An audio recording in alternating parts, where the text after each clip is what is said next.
కర్నూలులోని ఓ భూ వివాదంలో తనపై అసత్య ప్రచారం చేయడం సరికాదని మాజీ మంత్రి మారెప్ప మీడియా సమావేశంలో తెలిపారు.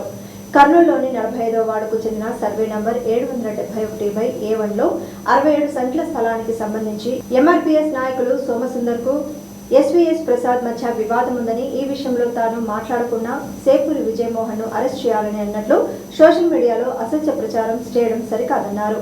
ఎవరైనా తప్పు చేస్తే చట్ట వ్యతిరేకమైన చర్యలు తీసుకోవాలని, ఇలాంటి దుష్ప్రచారం చేయడం వ్యతిరేకిస్తున్నారని తెలిపారు. ఏదైనా సమస్య ఉంటే పెద్ద మనుషుల సమక్షంలో మాట్లాడి పరిష్కరించుకోవాలని, లేని పక్షంలో చట్టపరంగా పోరాటం చేయాలన్నారు. ఈ సందర్భంగా న్యాయవాది సేపూరి విజయమోహన్ మాట్లాడుతూ తనను కేసు నుంచి తప్పుకోవాలని, సోమసుందర్ బెదిరింపులకు గురి చేస్తున్నారని, 20 లక్షల రూపాయలు డిమాండ్ చేశారని, ఈ విషయంలో 2వ పట్టణ పోలీసులకు ఫిర్యాదు చేసినట్లు తెలిపారు. ఎస్వీఎస్ ప్రసాద్ మాట్లాడుతూ ఈ స్థలం విషయంలో సోమసుందర్ తన వద్ద 2 లక్షల రూపాయలు డబ్బు తీసుకున్నట్లు అగ్రిమెంట్ ఉందన్నారు. ఆయన స్థలం 67 సెంట్లు చట్టపరంగా ఒక సోమసుందరం అనే వ్యక్తి, ఆయన ఒక లాయర్ వృత్తి కూడా చేశాడు, గతంలో చేశాడు.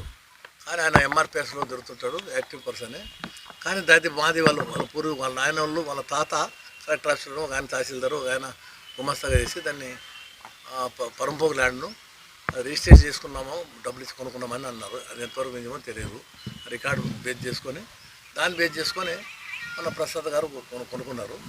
దానికి ఆధారాలన్నీ వీళ్ళతో ఉండాలి, లీగల్గా వీళ్ళు కోర్టులో నుండి తెచ్చుకున్నారు. దానికి అది ఎన్నో చేతులు మారినాయి.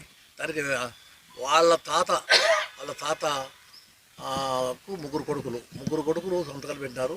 అది 19 కోసం పోయినప్పుడు అటాచ్మెంట్ స్టాఫ్ ఉంది, మేము ఉన్నాము, వచ్చేసినాము. వచ్చిన తర్వాత అది క్లీన్ చేస్తే సర్వే చేస్తాము, అటాచ్ చేయొచ్చు అని చెప్పి కోర్టు శాసనం వల్ల గడ్డి పెరిగిందంట.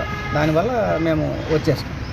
అక్కడ మా మనిషి ఉన్నందు వల్ల రాజు అని అక్కడే ఉన్నాడు. ఆయన అతన్ని కొట్టడము మేము వచ్చిన తర్వాత రాజు సాల్మన్ రాజు అని ఆయన గొడ్డలు తీసుకొని వచ్చి నరకేస్తానని చెప్పి తీసుకొని వచ్చినాడు.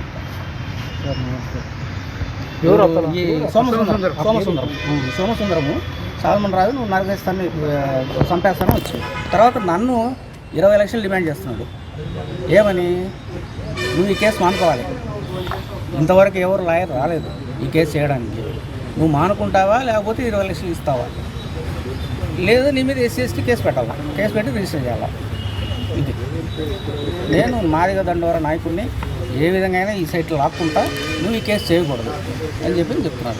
తీసుకోవాలి, ఈ బ్లాక్మెయిలింగ్ అనేది ఆపేయాలి పోలీసులకు నేను కోరుతున్నాను. పోలీస్ కంప్లైంట్ ఇచ్చారు మీరు? ఇచ్చినాము, పోలీస్ కంప్లైంట్ ఇచ్చినాము. ఏ station sir? 2 town station, 2 town police station complaint కూడా ఇచ్చినాము, ఎక్స్ప్లెనేషన్ ఇచ్చినాము. అతను తప్పుడు కేసులు పెడితే ఆ తప్పుడు కేసులు తీసుకోవద్దని చెప్పి మేము పోలీసు వాళ్ళకి. Site owner NVS Prasad. ఏం సంబంధం? సంబంధం ఎటువంటి సంబంధం లేదు. సంబంధం లేకుండా ఇప్పుడు సైట్లోకి ఎందుకు వస్తున్నారు? సైట్ 1980 వాళ్ళ గ్రాండ్ ఫాదర్ అమ్మేసినాడు, పట్టణాల గ్రాండ్ ఫాదర్ అమ్మేసినాడు. ఎవరికి? ఎన్వీఎస్ ప్రసాద్ అనే వాళ్ళ అమ్మకు, అంటే ఈయన వీళ్ళ అమ్మకు అమ్మినాడు. వీళ్ళు సైట్లోకి రానియకుండా మాది, మా జేజన్ అయినది, మా గ్రాండ్ ఫాదర్ది, మాకు హక్కు ఉంది అని చెప్పని SC ట్యాగ్ పెట్టుకొని చేస్తున్నాడు.